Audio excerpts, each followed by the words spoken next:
يواصل الانتصارات، النصر يواصل الاداء الجيد، النصر يواصل الاداء الرائع، النصر يواصل الانتصارات المتتاليه. النصر النهارده بيكسب الرائد 3-1 في مباراه كبيره، مباراه مهمه، مباراه رائعه جدا للنصر خارج ملعبه وخارج دياره، ولكن النصر بيعمل مباراه كبيره ويكسب بثلاثيه ساديو ماني وتاليسكا العائد من الاصابه، وكالعاده الدون كريستيانو رونالدو. مباراه كبيره، كان احرز هدف الرائد محمد فوزير من ركله جزاء.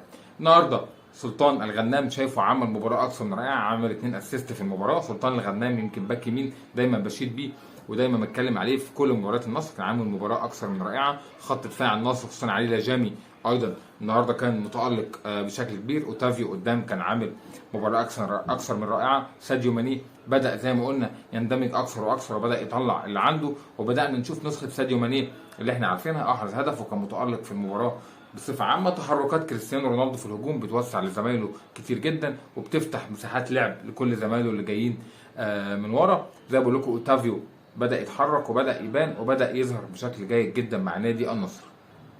ايضا البرتغالي إليكس تيليس بدأ يشتغل وبدأ يتحرك وبدأ يطلع ويعمل شغل كبير وبدأ يعمل عرضيات وبدأ يتحرك ويعمل جبهة شمال رائعة جدا. إليكس تيليس كان لسه برضه ما قدمش ما ظهرش بالمستوى الجيد مع النصر، ولكن بدأ اهو يدخل في الموضوع. النصر بيرفع رصيده بيوصل للمركز السادس هذا الموسم حتى الآن في الدوري برصيد 12 نقطة. زي ما انتم عارفين النصر كانت بداياته سيئة جدا واتهزم أول مباراتين، ولكن عاد بعد ذلك النصر وماشي بخطى ثابتة وماشي بأداء جيد جدا. نادي النصر بقول لكم رونالدو عامل أداء أكثر من رائع. النصر كفريق يعني مستنيين نشوفه في مباراة كبيرة، مستنيين نشوف وهو بيواجه الهلال وهو بيواجه الاتحاد وهو بيواجه الأهلي.